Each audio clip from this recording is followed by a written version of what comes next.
सेवा ही मेरी पहचान, शंकर सोनेजा। सेवा ही जिनकी पहचान, वो हैं शंकर सोनेजा। फ्री मालेगांव का काढ़ा, फ्री जोड़ों के दर्द का तेल, फ्री नसों के दर्द से छुटकारा पाने की पीने की दवा। सेवा का लाभ उठाइए, सदैव आपकी सेवा के लिए हाजिर रहते हैं शंकर सोनेजा। મને હે કેરા કેરા WhatsApp ગ્રુપ में माण्हू था अचनि भाई। मम्मी ये ग्रुपन में कम नथी ना यार तू घणे टाइम खां थी ट्राई करे त ॿियो छा कयां। सिंधियुनि जी न हिकु वेबसाइट आहे restore.com जिते हज़ारनि माण्हुनि रजिस्ट्रेशन कराई आहे। तो कराए न रजिस्ट्रेशन, घणी चार्ज आहे? रजिस्ट्रेशन फ्री आहे। ऑनलाइन सिंधी मैट्रिमोनी restore.com ते रजिस्ट्रेशन करायो बिल्कुल फ्री में, सिंधियुनि जो सिंधियुनि सां। नमस्कार, मैं राजेश दलवानी, आप देख रहे हैं उल्लास लाइन बुलेटिन। देखिए, मैं आपको बहुत ही जोरदार शब्दों में ये बात क्लियर कर दूं कि भरत जी गंगोत्री ने जो राजीनामा दिया था वो अपने पद से दिया था, पक्ष से नहीं दिया था। भरत गंगोत्री ने पद से राजीनामा दिया था, न कि पक्ष से, ऐसा कहना है राष्ट्रवादी कांग्रेस पार्टी अजीत पवार गढ़ की प्रदेश महासचिव सोनिया दामी जी का। दरअसल चुनाव को लेकर उल्लासनगर शहर की राजनीति पर बात करते हुए सोनिया दामी जी ने खुलकर अपनी बात रखी है। उन्होंने हाल ही में पैनल 17 के 2 पूर्व नगर सेवकों के बीजेपी में शामिल होने और शिवसेना कालानी गठबंधन पर भी अपनी प्रतिक्रिया दी है। उल्लासनगर महापालिका के चुनाव दिवाली के बाद या फिर जनवरी फरवरी में होने की संभावना जताई जा रही है। तो वहीं चुनाव को देखते हुए शहर में राजनीतिक सरगर्मियां तेज हो चुकी हैं।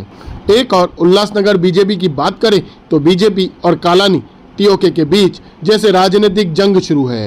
पिछले दिनों ही कालानी खेमे के कई पूर्व नगर सेवक और पदाधिकारी कालानी को छोड़कर बीजेपी में शामिल हुए थे। जहां इस पक्ष प्रवेश को लेकर राजनीतिक गलियारों में चर्चा है कि यह सब इसलिए बीजेपी में शामिल हुए क्योंकि उन्हें वहां हार का डर सता रहा था, जिसके बाद उल्लासनगर की राजनीति में जबरदस्त फेरबदल देखने को मिला। जहां शिवसेना ने दोस्ती का गठबंधन के नाम पर टीओके के साथ ही गठबंधन कर लिया। अब इस गठबंधन से मानो शहर की राजनीति में ही उथल पुथल हो गई और फिर सभी राजनीतिक पार्टियां चुनावी समीकरण समझने में लग चुकी हैं।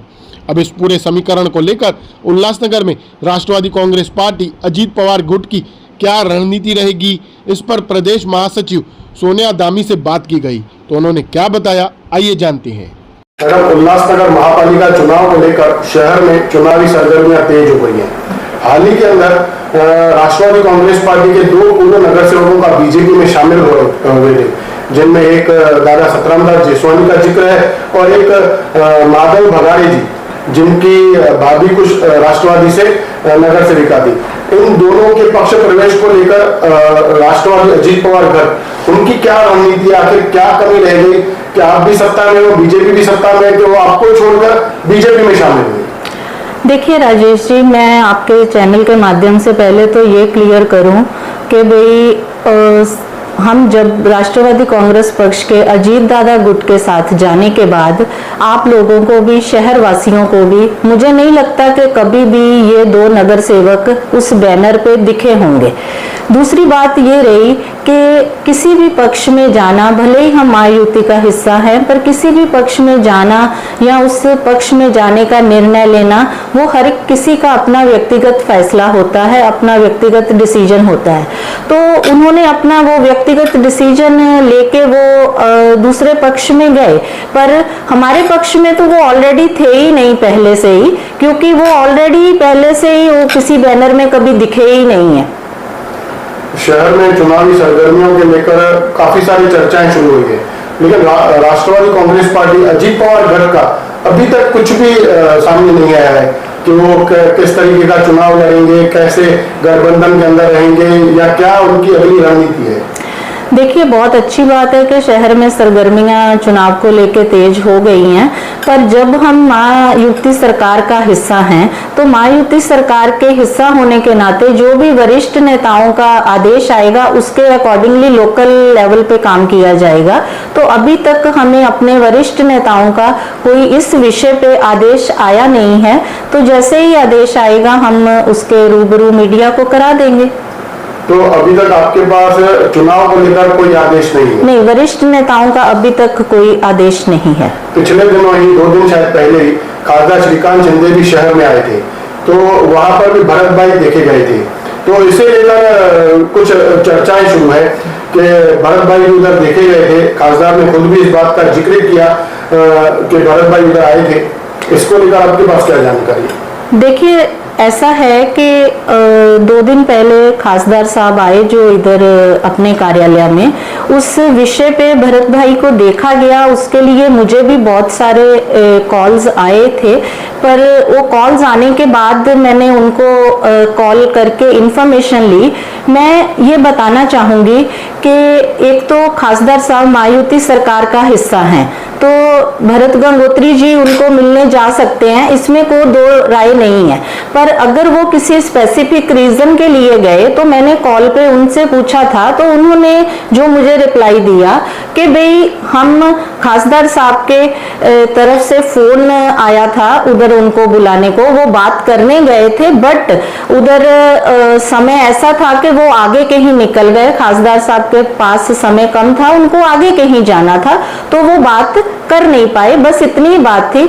इसमें मैं आपको और क्लियर करना चाहूंगी कि अगर ऐसी कोई बात हो, भले ही 2017 में भरत जी गंगोत्री ने पक्ष को बहुत अच्छे से संभाला, जब सब लोग पक्ष छोड़ के चले गए थे, वो हमारे लिए एक वरिष्ठ नेता हैं, पर वो सिर्फ अकेले गंगोत्री जी पार्टी नहीं है। अगर पार्टी की तरफ से ऐसा उनका जाना कोई डिसीजन हो तो उस विषय में 1 नंबर से लेके 5 नंबर के सब पदाधिकारियों के साथ मीटिंग होती, और ऐसा कोई वरिष्ठों का भी आदेश नहीं है।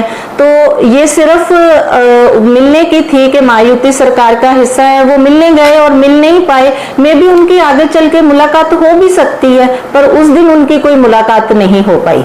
मैडम, शहर में चुनाव को लेकर काफी सारे घटनाक्रम शुरू है, वहां पर आपकी यह भी राय देखेंगे, क्योंकि आपके ही सहयोगी पक्ष है, जहां टीओके टीम ओमी कालानी संगठन के कई पूर्व नगर सेवक पहले बीजेपी में शामिल होते हैं, फिर शिवसेना पूरी टीओके के साथ गठबंधन कर देती है, तो आप अजीत पवार गढ़ के राष्ट्रवादी के हिस्से हो, प्रदेश में महासचिव, इन सारी चीजों को आप कैसे देखते हैं?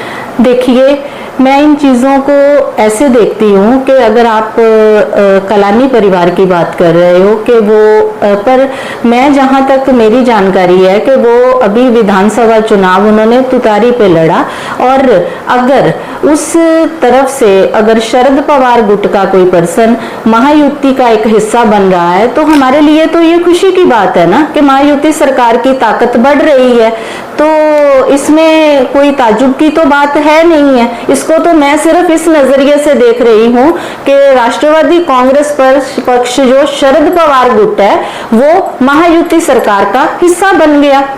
तो फिर चुनावी रणनीति कैसे बनेगी, गठजोड़ कैसा बनेगा, सीटों का बंटवारा कैसे होगा, आप कहां पर होंगे? देखिए, अभी तो इसके लिए बहुत समय है, अभी आप धीरे धीरे हो जाइए, देखिए कि भाई आगे आगे पल पल जो बोलते हैं राजनीति रणनीति कैसे चेंज होती है, और राजनीति में तो एक एक मिनट में सिचुएशन चेंज होती है, और अभी तो काफी समय है।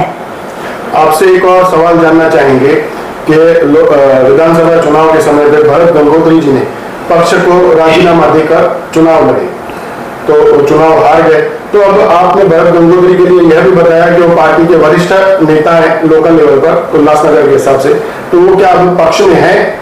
यस, बिल्कुल पक्ष में है, क्योंकि उन्होंने खुद राजीनामा दिया था। नहीं, राजीनामा उन्होंने भले ही खुद दिया था, वो बात सही है, लेकिन वो पक्ष में तो है ना। तो आगे चलकर उनको फिर कुछ जवाबदारी मिल सकती है प्रदेश की तरफ से, आपके नेताओं की तरफ से? जरूर मिल सकती है, लेकिन ये अधिकार प्रांत अध्यक्ष का होता है, तो इसका निर्णय तो वही लेंगे ना। देखिए, मैं आपको बहुत ही जोरदार शब्दों में ये बात क्लियर कर दूं कि भरत जी गंगोत्री ने जो राजीनामा दिया था वो अपने पद से दिया था, पक्ष से नहीं दिया था। ब्यूरो रिपोर्ट, महेश रोकड़े, उल्लास लाइन बुलेटिन, उल्लासनगर। उल्लास लाइन बुलेटिन को सब्सक्राइब करें, बेल आइकॉन दबाएं और देखिए उल्लास लाइन बुलेटिन की न्यूज़ सबसे पहले आपके मोबाइल पर।